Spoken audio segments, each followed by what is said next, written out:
अभी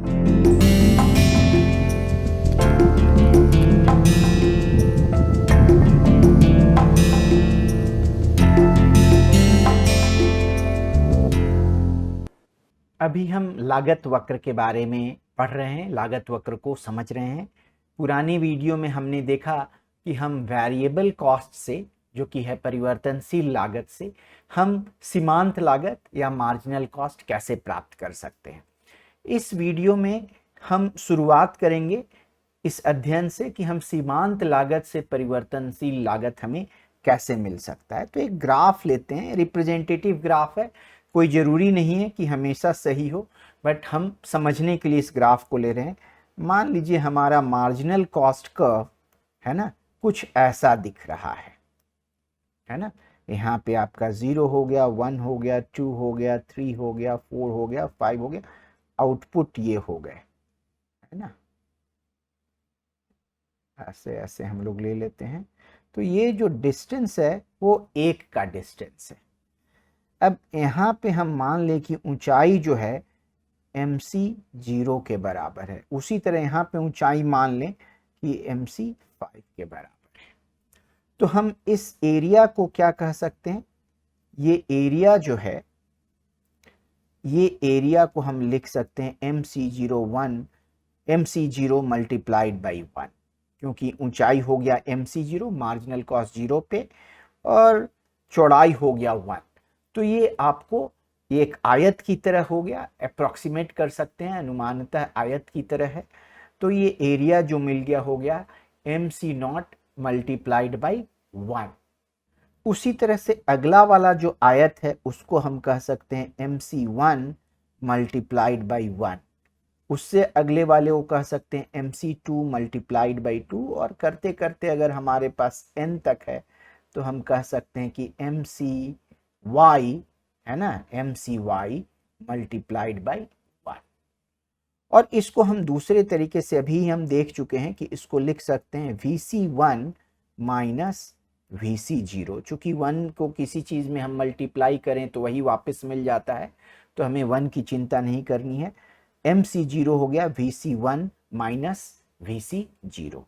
उसी तरह MC1 हो गया VC2 माइनस VC1, और इस तरह से हम लिख सकते हैं यहाँ VCY माइनस VCY माइनस 1। तो VC1 से यहाँ ये कैंसिल हो जाएगा, उसी तरह से VCY माइनस 1 भी कैंसिल हो जाएगा। हमें मिलेगा VCY माइनस VC0। VC0 तो 0 के बराबर होता है, ये मिल जाएगा हमें VCY।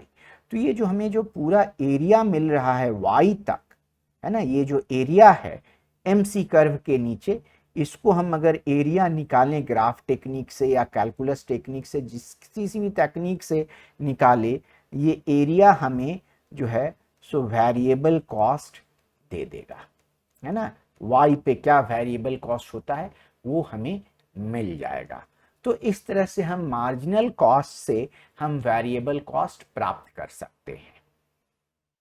आगे हम एक कॉस्ट कर्व का एग्जाम्पल लेते हैं। हमारा कॉस्ट कर्व मान लिया जाए कि यह है y² प्लस 10। तो यहाँ से हम समझ सकते हैं कि y² जो है ये हमारा वेरिएबल कॉस्ट हो गया, परिवर्तनशील लागत हो गया, है ना, परिवर्तनशील लागत हो गया। और ये 10 जो है हमारा ये फिक्स्ड कॉस्ट या स्थिर लागत हो गया है। उसके बाद हम आगे देख सकते हैं कि अगर हमारा औसत लागत क्या होगा, पूरे को अगर हम y से डिवाइड कर दें तो हमारा औसत लागत मिल जाएगा। ये हमें हो जाएगा y plus 10 divided by y। तो इस तरह से मिलेगा। अगर हम एवरेज वेरिएबल कॉस्ट निकालें तो हमारा वेरिएबल कॉस्ट y² है, इसको अगर हम y से डिवाइड कर दें तो y जो है हमारा एवरेज वेरिएबल कॉस्ट या औसत परिवर्तनशील लागत हो गया। हमारा फिक्स्ड कॉस्ट 10 है, तो एवरेज फिक्स्ड कॉस्ट हम निकालें तो 10/y हो गया। हम ये भी जानते हैं कि एवरेज कॉस्ट जो होता है average variable cost and average fixed cost के मिलने से बनता है। तो यहाँ हमें y हो गया, यहाँ में 10/y हो गया, y प्लस 10/y, और यही तो हमने यहाँ पे एवरेज कॉस्ट निकाल रखा है। अब हमें मार्जिनल कॉस्ट निकालना है y पे, तो हम निकाल सकते हैं कि टोटल कॉस्ट जो है y प्लस 1 पे, या y प्लस डेल्टा ले लें, थोड़ा बढ़ा रहे हैं, माइनस सी y क्या होता है ये निकालेंगे। तो y प्लस डेल्टा, इसको y रख लें, delta y square plus 10 minus Y square minus 10, ये आ जाएगा, 10 कैंसिल हो जाएगा। यहाँ से हमें मिलेगा 2y delta y and plus delta y square. और चूंकि हमें दर निकालना है और हम डेल्टा y ले रहे हैं, तो हमें डेल्टा y से डिवाइड भी करना चाहिए था, जो हम मिस कर गए। तो हम यहाँ डेल्टा y से डिवाइड कर दें, और इसको अगर डेल्टा y से डिवाइड करें तो हमें मिल जाएगा 2y प्लस डेल्टा y, है ना।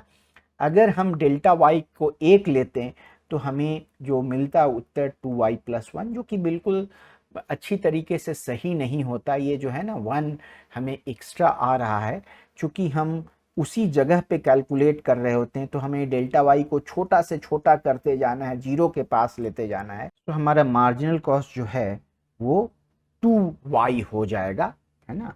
सो ये हमें 2y के बराबर मिलेगा, जो कि सही मार्जिनल कॉस्ट है। अगर हम एक का डिफरेंस यूज कर रहे होते, हम डेल्टा y 1 अगर ले रहे होते, है ना, तो हमें 2y प्लस 1 मिलता। वो हम कहेंगे अप्रोक्सीमेशन है, अनुमान है, जो कि 2y के बहुत पास है, तो बहुत दोनों में डिफरेंस नहीं है। तो हम कभी कभी ये भी टेक्निक का यूज़ करते हैं, लेकिन सही पूछा जाए तो मार्जिनल कॉस्ट जो है वो 2y हो जाएगा। अब इनको हम ग्राफ में भी प्लॉट करके देख सकते हैं। अगर हम ग्राफ में प्लॉट करें तो हम x एक्सिस पे हमारा y लेंगे, उत्पाद कितना हो रहा है, और हम जो है पहले शुरुआत करेंगे मार्जिनल कॉस्ट से। मार्जिनल कॉस्ट ब्लू कलर में आपका आ जाएगा, जो कि कहिए 2y के बराबर है। उसके बाद ब्लैक कलर में जो है सो हम एवरेज वेरिएबल कॉस्ट दे सकते हैं, जो कि y है। तो हर जगह पे ये ऐसा मिलेगा, ये y होगा। अब जो है हम एवरेज फिक्स्ड कॉस्ट निकाल सकते हैं, जो कि 10/y आ रहा है। तो ये हमारा एवरेज फिक्स्ड कॉस्ट जो है वो 10/y हो गया, वो कह दें 10/y। और हम एवरेज कॉस्ट अब निकाल सकते हैं, जो कि है y प्लस 10/y, वो कुछ हमारा ऐसा आ रहा होगा।